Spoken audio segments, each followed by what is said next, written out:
The silk dress I'd bought for tonight hung on my bedroom door like a ghost of better intentions. White, elegant, expensive. The kind of dress a woman buys when she still believes her family sees her as more than a walking ATM.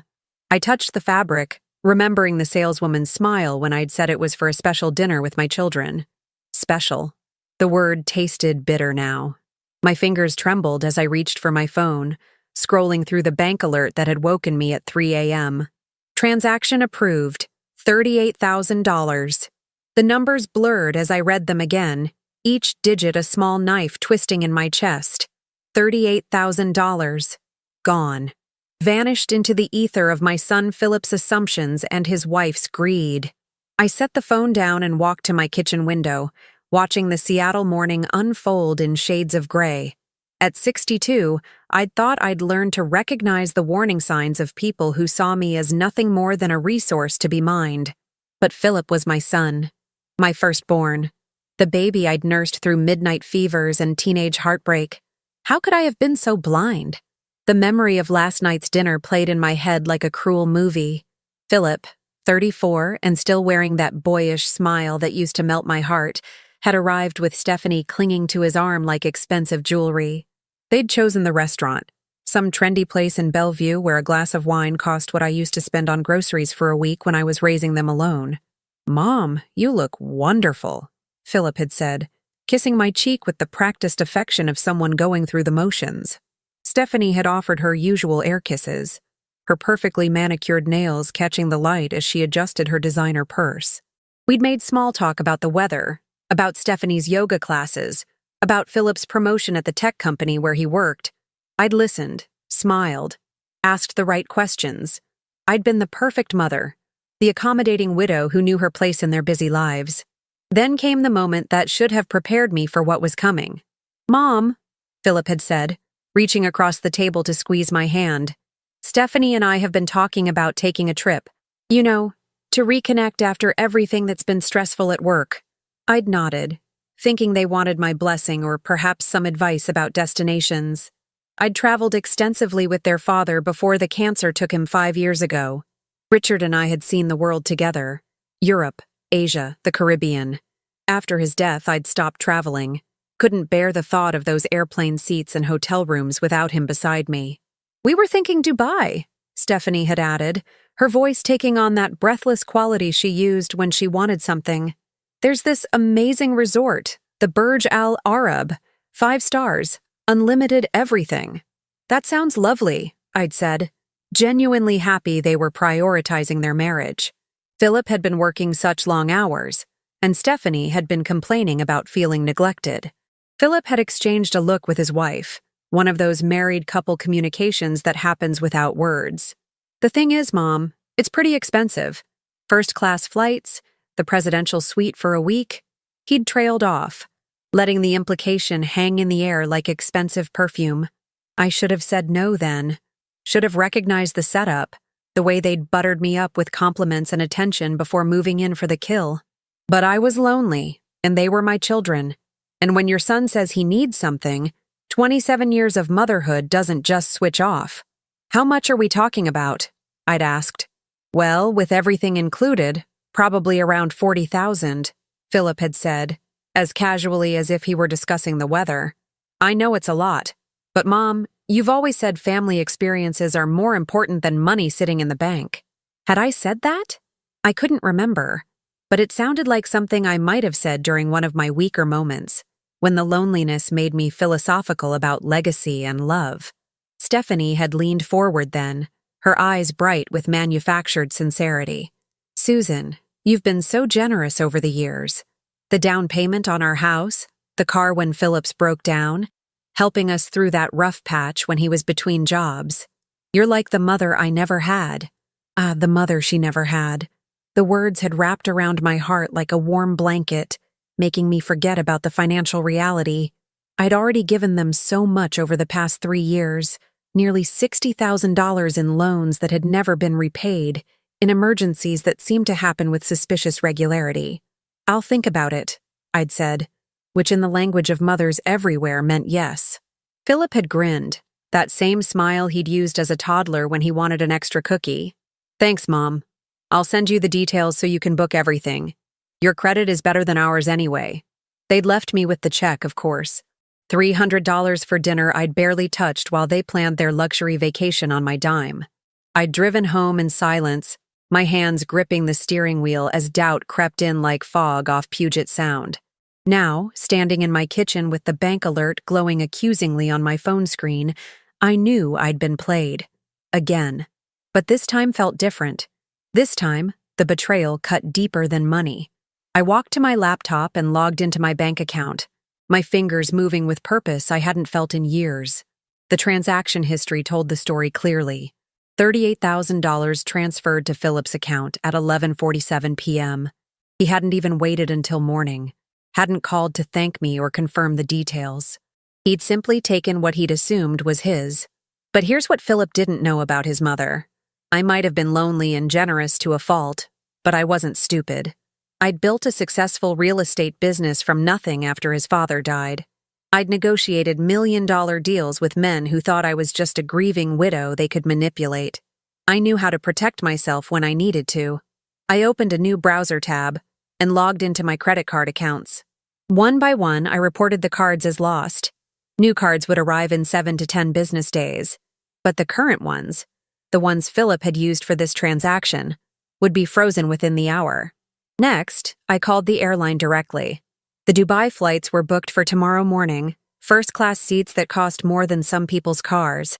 The customer service representative was polite but firm.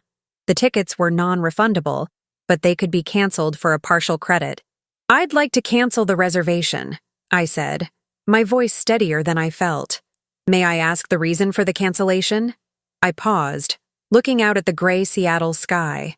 "Fraud," I said simply. The hotel was next.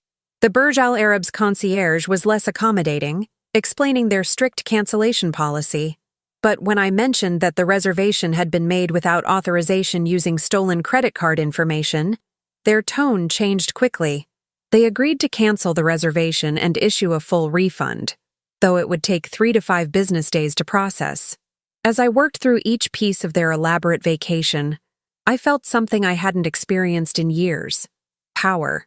Not the cruel kind that seeks to hurt others, but the quiet strength that comes from refusing to be victimized. My phone buzzed with a text from Philip. "Thanks again for everything, Mom. We'll send pictures from Dubai."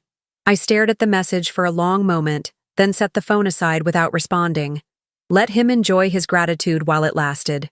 The next call I made was to my lawyer, Maxine Lewis, who'd handled Richard's estate and various real estate transactions over the years. She listened without judgment as I explained the situation.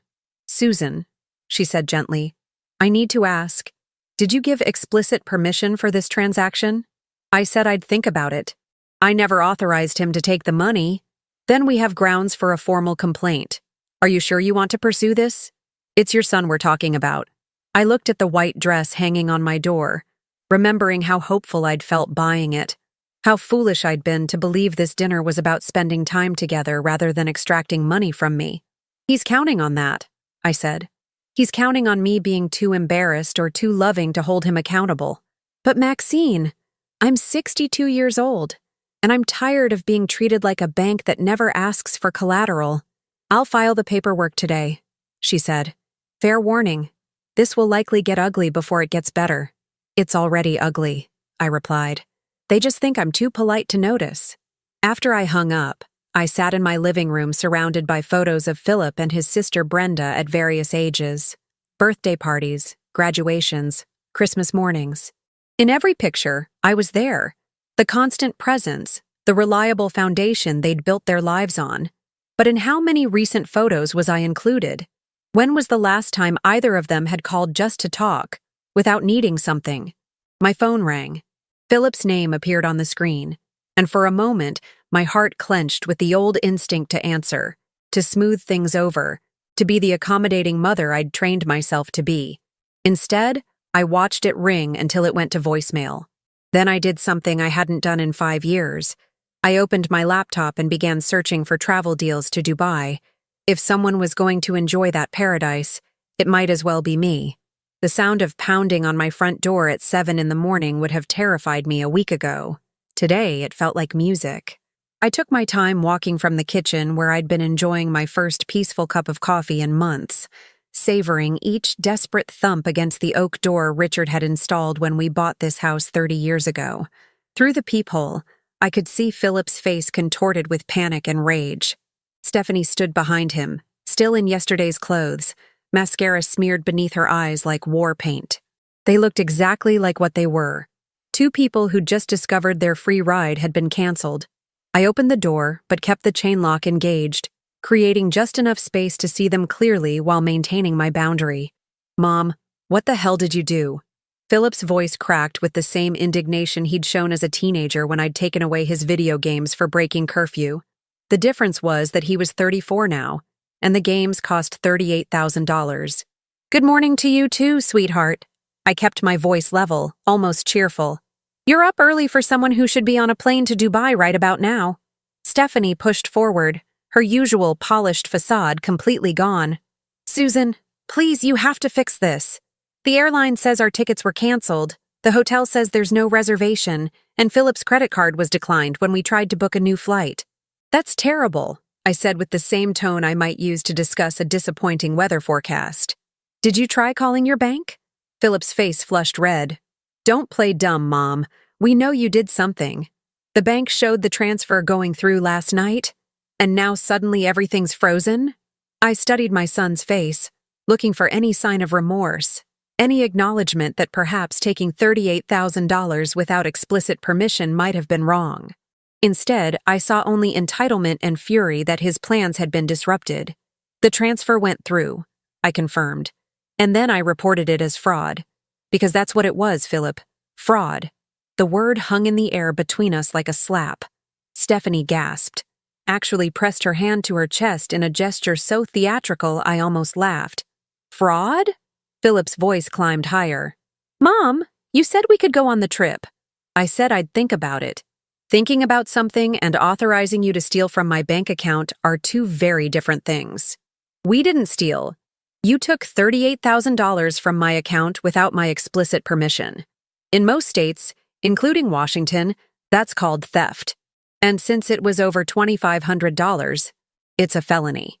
I watched Philip's face go white as the implications sank in. Stephanie looked like she might vomit on my front porch. "You wouldn't," Philip whispered. "You wouldn't actually press charges against your own son."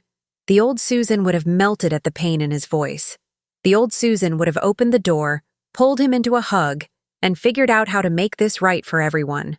But the old Susan had been buried along with $60,000 in loans, and years of being treated like a convenience rather than a person. "I already did," I said simply. "Maxine filed the papers yesterday afternoon. You'll both be served within the next few days." Stephanie started crying then, big heaving sobs that might have been genuine if I hadn't seen her turn them on and off like a faucet whenever she needed something. "Susan, please. This will ruin us. Philip could lose his job if he's charged with a felony. We have a mortgage, car payments. You should have thought of that before you planned a luxury vacation with stolen money." "It wasn't stolen," Philip shouted, drawing the attention of my neighbor, Mrs. Patterson, who was retrieving her newspaper. "You're my mother. I'm your son. Families help each other." Help implies asking, Philip. Help implies gratitude. Help implies that the assistance flows both ways occasionally. I leaned closer to the gap in the door. "When was the last time you helped me with anything? When was the last time you called just to see how I was doing? When was the last time you included me in anything that didn't involve my wallet?" The silence stretched between us, filled only with Stephanie's sniffling and the distant sound of morning traffic. "That's not fair," Philip said finally, but his voice had lost its heat. "We've been busy, work is crazy, and I've been lonely." The words came out sharper than I intended, cutting through his excuses like glass.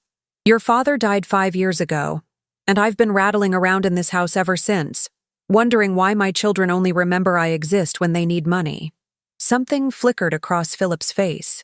Surprise, maybe even shame.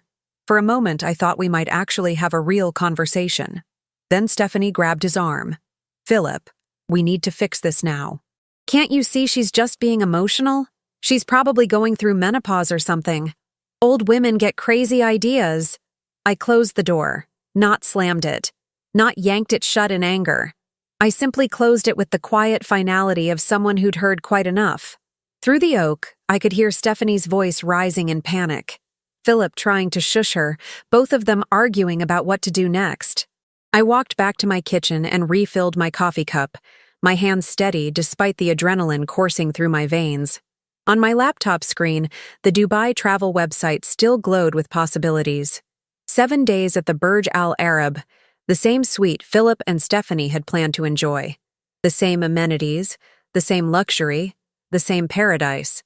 The refund from their canceled reservations had already been processed. Combined with my savings, I could afford the trip easily. I could afford it, and still have enough left over to hire a financial advisor to help me protect what remained of my retirement fund from future family emergencies. My phone buzzed with texts. Philip. Mom, please call me. We need to talk. Philip. I'm sorry if I misunderstood about the money. Can we work this out? Stephanie. Susan, this is Stephanie. Please don't let pride destroy our family. Philip. The lawyer says you can drop the charges any time. It doesn't have to go this far. I set the phone aside and clicked Book Now on the Dubai package. If I was going to be painted as the villain in this story, I might as well enjoy the perks. As I filled out the booking form, I thought about the last 5 years. After Richard's funeral, I'd thrown myself into being the perfect mother and grandmother. I'd hosted every holiday, bought every gift, solved every crisis. I'd made myself indispensable to my children's lives while somehow becoming invisible as a person. When had I stopped mattering beyond my bank account? When had my son learned to speak to me with such casual disrespect?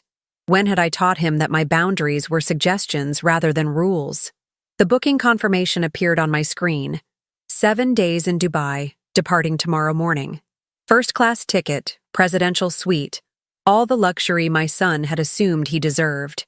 I heard their car doors slam outside, the engine starting, the sound of them driving away to deal with the mess they'd created. Part of me ached for the pain I was causing. 27 years of motherhood didn't disappear overnight, but a larger part of me felt something I'd almost forgotten: respect for myself. My phone rang. Brenda's name appeared on the screen. My daughter, 31, and living in Portland with her husband and 2 young children. For a moment, hope fluttered in my chest. Maybe Brenda was calling just to talk. Maybe she'd heard about the situation and wanted to. Mom? What the hell are you doing to Philip? The hope died as quickly as it had bloomed. Of course. Philip had called his sister, probably painted himself as the victim of his crazy mother's financial abuse. Hello, Brenda. How are the kids? Don't change the subject. Philip told me you had him arrested for using your credit card. That's insane, Mom. He's your son. I'm fine. Thank you for asking. And I didn't have him arrested. I reported fraud, which is what taking someone's money without permission is called. You know what he meant when he asked for the trip money. You're just being vindictive because you're lonely. There it was. The family diagnosis of my motivations, delivered with the casual cruelty that only comes from people who think they know you better than you know yourself. When was the last time you called me, Brenda, just to talk? I'm busy, Mom. I have 2 kids under 5 and a full-time job. I can't drop everything to entertain you. I'm not asking you to entertain me. I'm asking you to acknowledge that I exist beyond my ability to solve your problems. Silence on the other end of the line. Then, look, if you drop the charges, I'll try to call more often, okay? But this vendetta against Philip is crazy. It's not a vendetta, it's a boundary. It's the same thing. No, I said, looking out at the Seattle skyline glittering in the morning sun. It's really not. After I hung up, I sat in the quiet of my house and made a mental list of the relationships in my life. How many people called because they wanted to hear my voice versus because they needed something? How many conversations focused on my thoughts, my feelings, my dreams rather than my ability to provide? The list was shorter than I'd expected. I opened my laptop again and began researching travel insurance for my Dubai trip. If I was going to start living for myself, I might as well do it properly. The Emirates first-class lounge at SeaTac Airport was nothing like I'd expected. Quiet luxury surrounded me, soft leather chairs, floor-to-ceiling windows overlooking the tarmac, and staff who moved like dancers, anticipating needs before they were spoken. I'd arrived 3 hours early, not because I needed to, but because I wanted to savor every moment of this experience my son had assumed was his. I was halfway through my second glass of champagne when my phone buzzed with a call from an unknown number. For a moment, I considered letting it go to voicemail, but curiosity won. "Mrs. Stewart? This is Detective Parker with the Seattle Police Department. I'm calling about the fraud report you filed regarding your son, Philip Stewart." My stomach tightened despite my resolve. Hearing it described in such clinical terms, fraud report, police involvement, made the reality settle heavier in my chest. "Yes, Detective.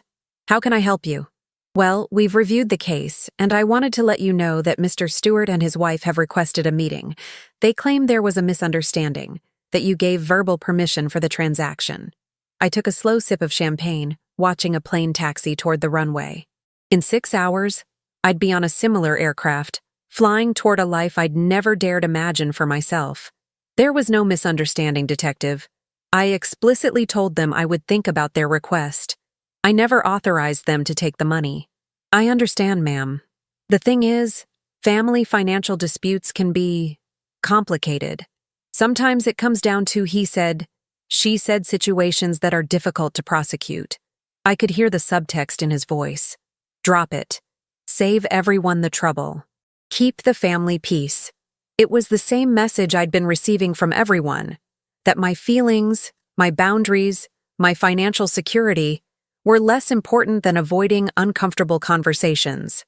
"Detective Parker, if a stranger had accessed my bank account and taken $38,000 without permission, would you consider that theft?" "Yes, ma'am, absolutely." "Then why does sharing DNA with the thief change the nature of the crime?" Silence on the other end.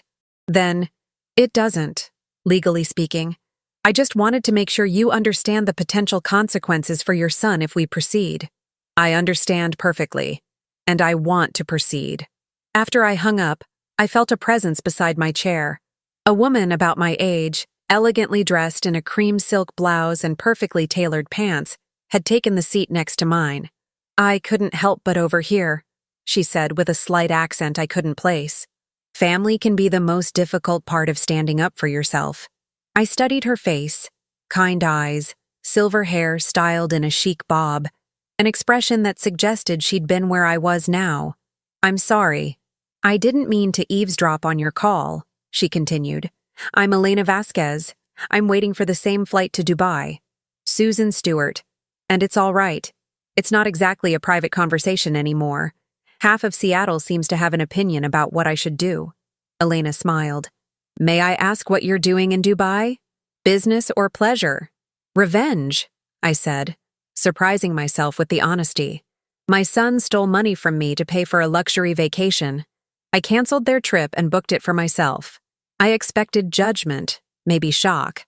Instead, Elena laughed, a rich, genuine sound that made several other passengers look our way. "Good for you," she said. "How long has he been treating you like a bank?" "About 5 years since my husband died.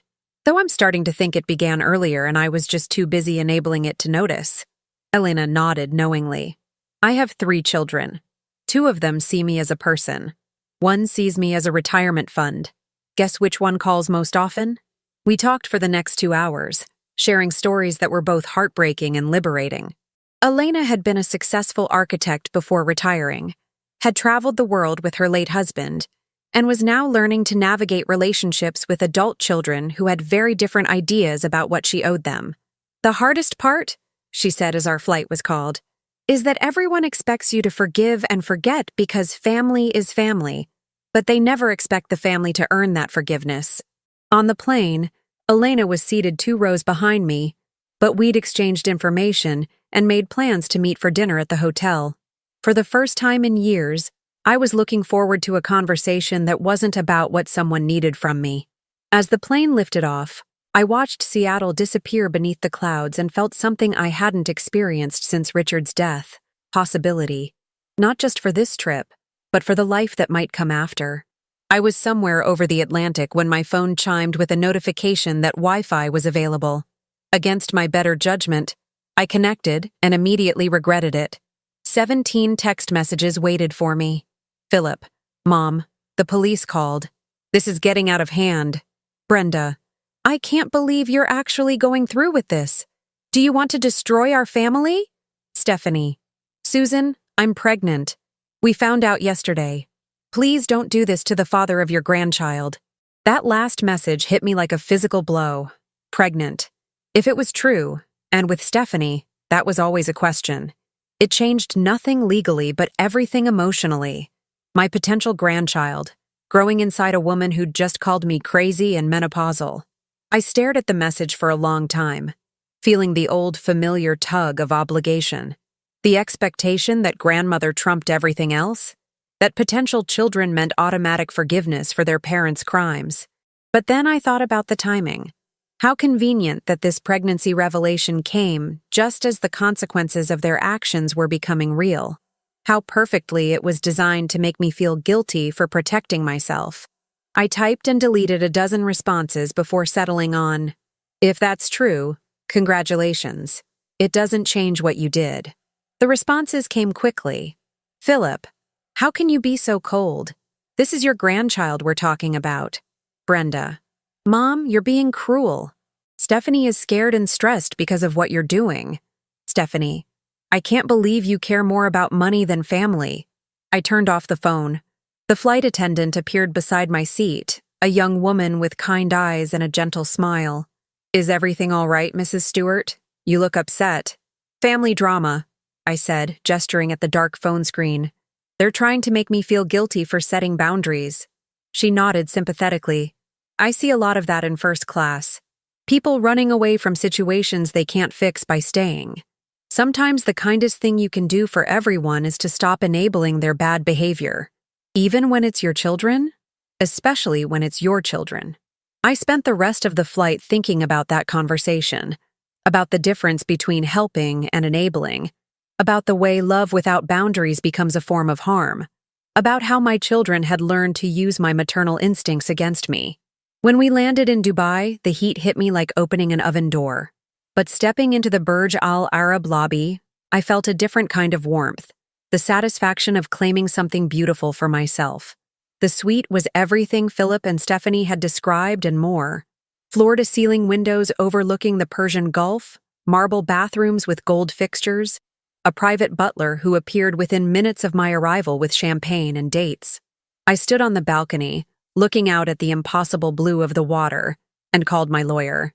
Maxine, it's Susan. I'm in Dubai. Good for you. How's the hotel? Exactly as advertised. Listen, I need to ask you something. If Stephanie really is pregnant, does that affect the case at all? Maxine was quiet for a moment. Legally? Not at all. Emotionally? That's up to you. They're acting like I should drop everything because there might be a grandchild involved. Susan, let me ask you something. If Stephanie wasn't married to your son, if she was just some stranger who'd stolen $38,000 from you, would her pregnancy make you drop the charges? The answer came immediately. No. Then why should it matter that she's family? Actually, shouldn't family be held to a higher standard, not a lower one? After we hung up, I sat in the Egyptian cotton luxury of my hotel robe and made a decision. I opened my laptop and began writing an email to my children. Philip and Brenda, I'm writing this from Dubai, from the suite you assumed was yours, Philip. I want to be very clear about something. This isn't about money. This is about respect. For 5 years, you've treated me like a resource to be managed rather than a person to be loved. You call when you need something. You visit when you want something. You remember I exist when your problems require my solutions. Philip, you took $38,000 from my account without explicit permission. That's theft, regardless of your assumptions about family obligations. The fact that you're my son doesn't give you the right to steal from me. It should make such behavior unthinkable. Brenda, your response to learning about this wasn't to ask if I was okay or to address your brother's behavior. It was to attack me for defending myself. That tells me everything I need to know about where your loyalties lie. If Stephanie is pregnant, I'm happy for you both. But parenthood doesn't erase theft. A grandchild doesn't grant immunity from consequences. I will not be dropping the charges. I will not be apologizing for standing up for myself. And I will not be discussing this further until you're ready to take responsibility for your actions instead of managing my responses to them. I'm going to spend the next week remembering what it feels like to matter. When I come home, we can talk about what a real relationship between adults looks like, if you're interested. Susan. I hit send before I could second-guess myself, then turned off my phone and ordered room service. For the first time in 5 years, I was hungry. The call came on my 4th day in Dubai, just as Elena and I were returning from a morning at the spa. I'd been ignoring my phone for 3 days, letting the messages pile up like snow I refused to shovel. But this call came from Maxine, and I'd asked her to keep me updated on any legal developments. Susan, are you sitting down? I settled into one of the silk-upholstered chairs in my suite, Elena taking the seat across from me with concern etched on her face. We'd become close over the past few days, 2 women who'd discovered the freedom that comes with refusing to be convenient. What's happened? Philip and Stephanie hired a lawyer, a good one. They're claiming you have early-stage dementia, and that's why you're acting irrationally. They're trying to get the charges dismissed on the grounds that you're not mentally competent to make financial decisions. The words hit me like ice water. I felt Elena reach across and squeeze my hand, her face dark with anger. Dementia? My voice came out smaller than I intended. Based on what evidence? They're claiming your sudden personality change and irrational decisions are signs of cognitive decline. They've got statements from both of them describing how you've become paranoid and vindictive since your husband's death. I closed my eyes, feeling the familiar surge of doubt that my children had spent years cultivating. Was I being unreasonable? Was this somehow my fault? Then I remembered the past 4 days, the clarity I'd felt, the conversations with Elena, the way my mind had felt sharper than it had in years. Maxine, I want you to arrange for me to be examined by a neurologist as soon as I return. Full cognitive assessment, the works. Susan, you don't need to. Yes, I do. If they want to question my mental competence, let's settle it definitively. After we hung up, Elena and I sat in silence for a moment. Finally, she spoke. This is what they do when other manipulations fail. They question your sanity. It's the oldest trick in the book for controlling women who refuse to be controlled. Maybe they're right, I said, the words slipping out before I could stop them. Maybe this whole thing is just me being a bitter old woman who— Stop! Elena's voice was sharp. Right now. I've spent 4 days with you, Susan. I've watched you navigate airport security, handle complex hotel reservations, engage in sophisticated conversations about art and politics and literature. I've seen you make thoughtful, measured decisions about everything from restaurant choices to excursion planning. Does that sound like dementia to you? She was right, and I knew it. But knowing something intellectually and feeling it emotionally are different things when your own children are calling you crazy. What would you do? I asked. Elena smiled grimly. I'd make sure they regret questioning my mental capacity. We spent the afternoon planning. Elena, it turned out, had dealt with similar accusations from her own entitled child, a son who'd tried to have her declared incompetent when she'd refused to fund his 3rd failed business venture. Documentation is everything, she explained as we sat by the pool, laptops open and legal pads spread between us. Every conversation, every text message, every financial decision you've made since your husband's death. We need to build a timeline that shows consistent, rational behavior. I pulled up 5 years of bank statements, credit card records, investment decisions. The pattern was clear. I'd been careful with money, strategic with investments, generous but not reckless with family gifts. The only irrational decision I'd made was refusing to continue being stolen from. Look at this, I said, pointing to a spreadsheet Elena had helped me create. In 5 years, I've given Philip and Brenda a combined total of $93,000. Car repairs, house down payments, emergency surgeries, credit card debt, student loan payments. Never once did I give without being asked. Never once did I demand repayment. And how much did they give you in return? I scrolled through the records again, looking for any instance of financial support flowing the other direction. Birthday gifts, Christmas presents, Mother's Day flowers, Small gestures that totaled maybe a few $100s over 5 years. The relationship has been completely one-sided, Elena observed. And now that you've said no once, you're suddenly mentally incompetent? My phone buzzed with a text from Brenda. Mom, we're worried about you. This behavior isn't like you. Please come home so we can get you the help you need. I showed Elena the message. She read it and shook her head. The gaslighting is impressive. I'll give them that. Notice how it's framed. They're worried. They want to help. Your behavior is the problem. Classic manipulation. I typed back, I'm having dinner tonight with Elena Vasquez, former chief architect for the Barcelona Olympic Village. Tomorrow, we're touring the Dubai Museum and attending a lecture on Middle Eastern economics at the American University. On Friday, we're taking a day trip to Abu Dhabi to see the Louvre. Does that sound like the itinerary of someone with dementia? The response came quickly. Who is Elena? You've never mentioned her before. Are you sure she has your best interests at heart? I stared at the message, feeling something crystallize inside me. Even here, even now, they couldn't acknowledge my autonomy. A new friendship was suspicious. My own judgment was questionable. Everything I did was subject to their approval or evaluation. I want to show you something, Elena said, pulling out her phone. She scrolled through her photos until she found what she was looking for. A legal document. This is the court order I got when my son tried to have me declared incompetent. See this part here? The judge noted that attempting to control someone's finances through accusations of mental illness can itself be considered elder abuse. Elder abuse. The words settled into my consciousness like stones dropping into still water. I'd been so focused on the theft, on the disrespect, that I hadn't considered the larger pattern. The systematic undermining of my confidence, the gradual isolation, the way every boundary I tried to set was reframed as evidence of my declining judgment. Elena, I need to ask you something.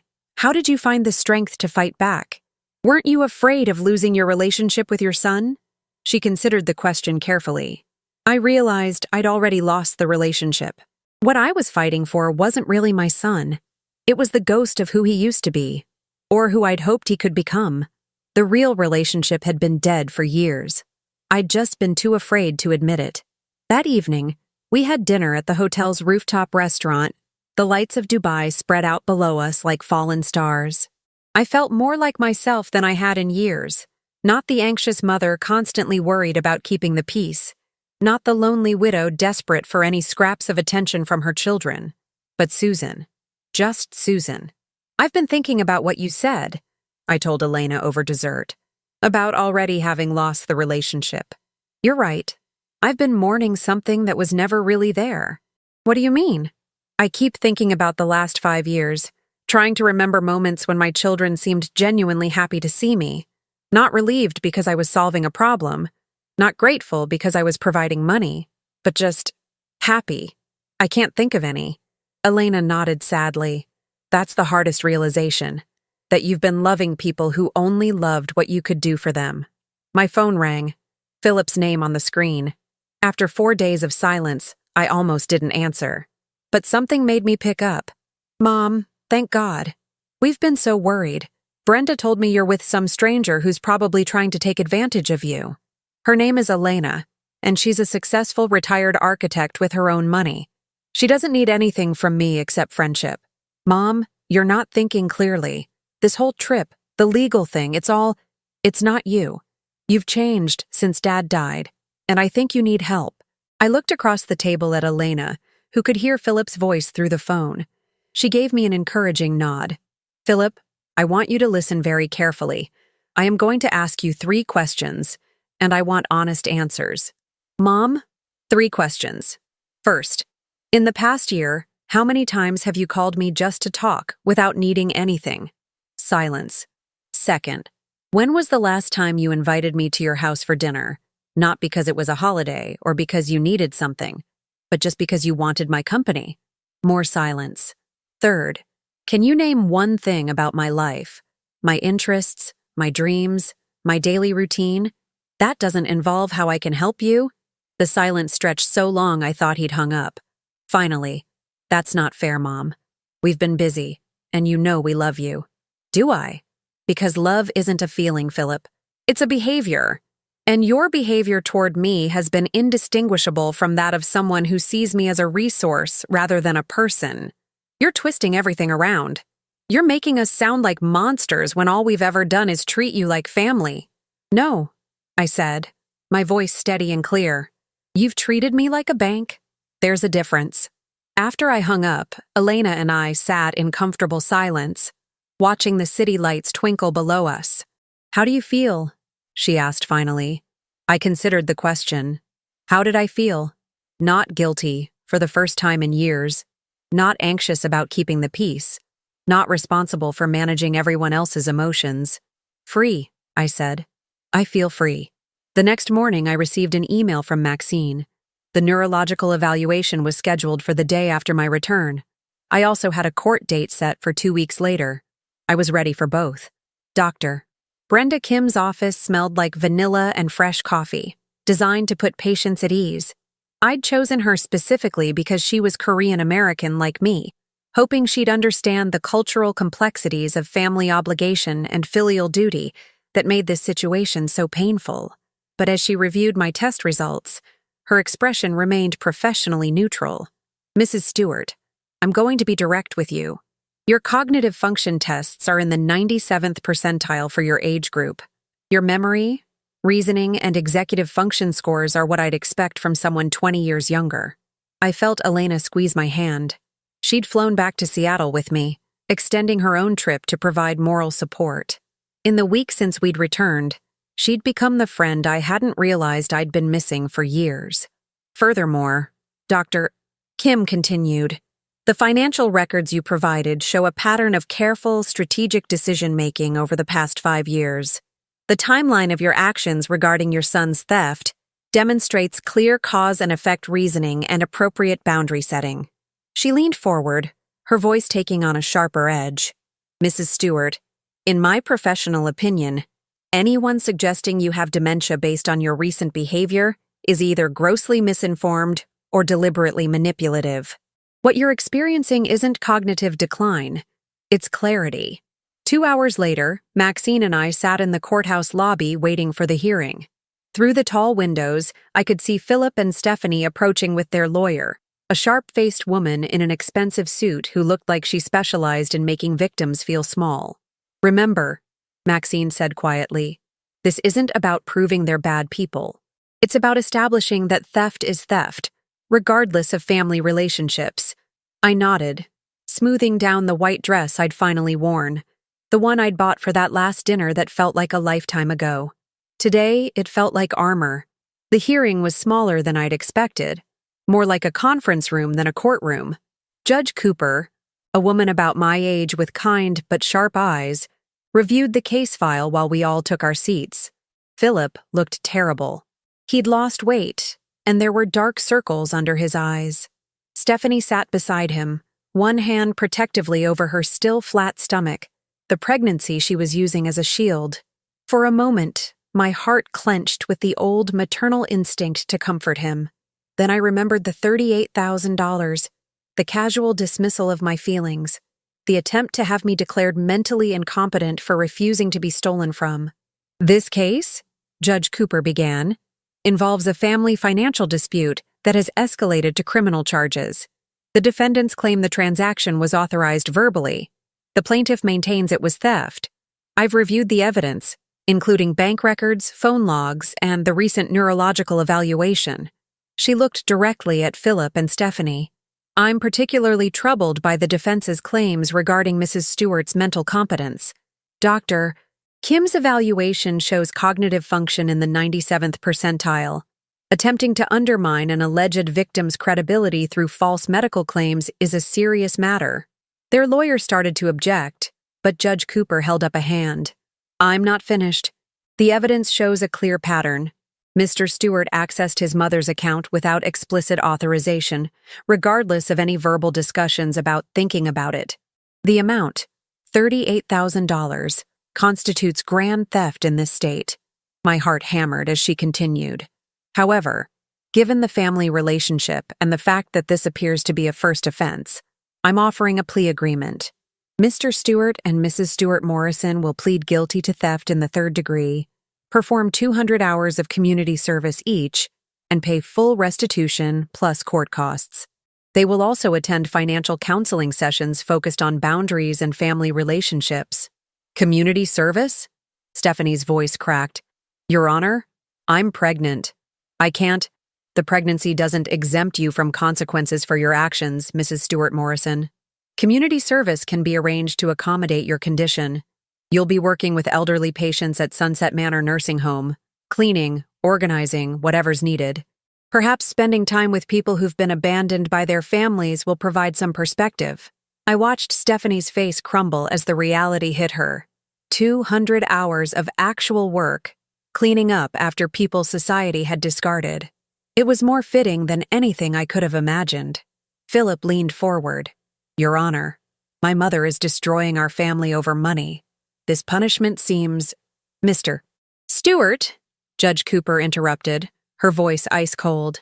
Your mother didn't destroy your family. You did, when you decided her bank account was your emergency fund, when you tried to have her declared mentally incompetent for setting boundaries, when you chose to steal rather than respect her autonomy. She gathered her papers. The plea agreement is non-negotiable. Accept it, or we proceed to trial where the potential consequences are much more severe. After the hearing, I stood outside the courthouse with Elena, breathing in the crisp Seattle air. Maxine had gone to file the final paperwork. Philip and Stephanie had left without speaking to me, their lawyer hurrying them away like they were fleeing a crime scene. How do you feel? Elena asked, the same question she'd posed in Dubai. Different, I said, considering it. Not vindicated exactly. Not happy, but settled. Like something that was broken has been properly fixed. My phone buzzed with a text from Brenda. I hope you're satisfied. You've destroyed Philip's career and made Stephanie so stressed she might lose the baby. Was your revenge worth it? I stared at the message for a long moment, then showed it to Elena. The consequences of their actions aren't your responsibility, she said gently. Neither is their stress or their marriage or their career or their pregnancy. You didn't create this situation. You just refused to continue enabling it. I typed back, I didn't destroy anything. I simply stopped allowing myself to be stolen from. If Philip's career can't survive the consequences of his choices, that's his problem to solve. And Brenda? Don't contact me again unless you're ready to have an actual relationship based on mutual respect rather than my usefulness to you. Then I blocked her number. There, I said to Elena. That's the last bridge. How does it feel? Liberating. 3 months later, I was in my garden when Mrs. Patterson from next door waved me over to the fence. Susan, dear, there's a young woman at your front door. She says she's your granddaughter? I walked around to the front of the house, wiping dirt from my hands. A teenage girl stood on my porch, maybe 16, with Philip's dark eyes and my own stubborn chin. She was thin, wearing clothes that had seen better days, and she looked nervous. Grandma Susan. Her voice was small, uncertain. I'm Amy, Philip's daughter from his first marriage. I stared at her, my mind reeling. Philip had been married briefly in his early 20s, before Stephanie. There had been a baby, but he'd lost contact when his ex-wife moved to California. I'd sent birthday cards to an address that eventually started returning them as undeliverable. Amy, I breathed. Oh my God, you're so grown up. Dad doesn't know I'm here, she said quickly. Mom gave me your address. She said you used to send cards, and I thought maybe you'd want to know me. For the next hour, we sat in my kitchen drinking tea while Amy told me her story. Her mother had remarried when she was 3. Her stepfather was kind but distant. Philip had disappeared from her life completely after the divorce, never paying support, never visiting, never acknowledging her existence. I found out about the court case from a friend who saw it in the newspaper, she said. I looked up what happened, and I wasn't surprised. Dad always was good at taking what wasn't his. What about your mother? How is she? Amy's face darkened. She died last year. Cancer. That's when I came to live with my stepfather, but he's getting remarried and his new wife doesn't want me around. My heart broke for this child who'd been abandoned twice, first by my son and now by circumstances beyond her control. Where are you living now? Foster care. It's not bad, but it's not family, you know? I did know. I'd been living in a family that wasn't really family for years. Amy, would you like to stay for dinner? I was just making pasta. Her face lit up with the kind of genuine joy I hadn't seen from a family member in years. Really? You don't mind? I don't mind at all. As we cooked together, I learned that Amy was an honor student, that she loved art and astronomy, that she'd been working part-time jobs since she was 14 to help her sick mother. She was everything Philip and Stephanie weren't. Grateful, thoughtful, genuinely interested in other people. Grandma Susan? She said as we sat down to eat. Can I ask you something? Anything. Would it be okay if I visited sometimes? I know Dad probably wouldn't like it, but I don't really care what he thinks anymore. I reached across the table and took her hand. Amy, you can visit whenever you want. In fact, if you need a place to stay while you finish high school, you're welcome here. Her eyes filled with tears. You do that? Even after what Dad did to you? You're not responsible for your father's choices. And frankly, you seem to be the only member of this family who actually turned out well. 6 months later, Amy was living with me permanently. The foster care system had been relieved to place her with family, and I'd been thrilled to have a young person in the house who saw me as a person rather than a resource. She was painting at the kitchen table when the doorbell rang one Saturday morning. Through the peephole, I saw Philip standing on my porch, alone this time, looking older and more tired than I'd ever seen him. I opened the door but didn't invite him in. Mom, we need to talk. About what? About Amy. I know she's been staying here, and I think we should— No? The word came out sharper than I'd intended, but I didn't soften it. No, Philip. You gave up any say in Amy's life when you abandoned her 16 years ago. You don't get to suddenly become a concerned father now that it's convenient. She's my daughter. Biologically, yes. In every way that matters, no. You've never paid a dime of support, never sent a birthday card, never even asked about her until now. What exactly do you think gives you the right to an opinion about her life? I want to make things right. With her? Or with me? Philip looked down at his feet. Both, I guess. It's too late for us, Philip. You made that choice when you tried to have me declared mentally incompetent for refusing to be stolen from. But Amy? She's 17 years old with 1 year of high school left. She's an honor student who's never been in trouble, never asked anyone for anything she didn't earn. She's staying with me because she chooses to, not because I'm bribing her with money or manipulating her emotions. Mom, please. Stephanie and I are divorced now. She was having an affair. You were right about her. I felt a flicker of the old sympathy, quickly suppressed. I'm sorry your marriage failed, Philip, but that doesn't change what you did to me. I know I messed up. I miss having a family. Then you should have thought of that before you decided to treat your family like a bank. I started to close the door, then paused. Philip, if you want a relationship with Amy, that's between you and her. But understand this. She's seen what real love looks like now. She knows the difference between someone who cares about her and someone who sees her as useful. If you want her in your life, you'll have to earn it. And given your track record, that's going to take a very long time. I closed the door and walked back to the kitchen, where Amy was still painting. She looked up as I entered. Was that Dad? Yes. What did he want? To explain himself, to make things right. Amy nodded thoughtfully. Do you think he means it this time? I think he means it right now. Whether he'll still mean it when it requires actual work and sacrifice is another question entirely. She smiled and went back to her painting. Well, I'm not going anywhere. This is the first place that's ever felt like home. I looked at the girl who'd shown up on my doorstep 6 months ago. Scared, abandoned, looking for connection. Now she was thriving, painting in the afternoon light, planning for college, talking about her dreams. She'd given me something my own children never had. A relationship based on mutual respect and genuine affection. Good, I said, meaning it completely. Because I'm not going anywhere either. That evening, Elena called from Barcelona, where she was visiting her daughter. The one who actually loved her rather than her bank account. How are things with Amy? She asked. Perfect. She's teaching me about TikTok, and I'm teaching her about investing. It's the family relationship I always thought I wanted. And Philip? Still trying to convince me that his remorse is real. I'm not interested in finding out. Good for you. Some bridges should stay burned. After we hung up, I sat in my garden watching Amy through the kitchen window as she did her homework. At 62, I'd finally learned the difference between love and convenience, between family and biology, between forgiveness and enabling. I'd lost 2 children, but gained something infinitely more valuable: my self-respect, a true friend in Elena, and a granddaughter who saw me as a person worth knowing. The $38,000 had been the best money I'd ever spent, not because I got it back, though the restitution payments were coming along nicely, but because it had finally shown me who I really was and who the people around me really were. And for the first time in 5 years, that person was someone I was proud to be.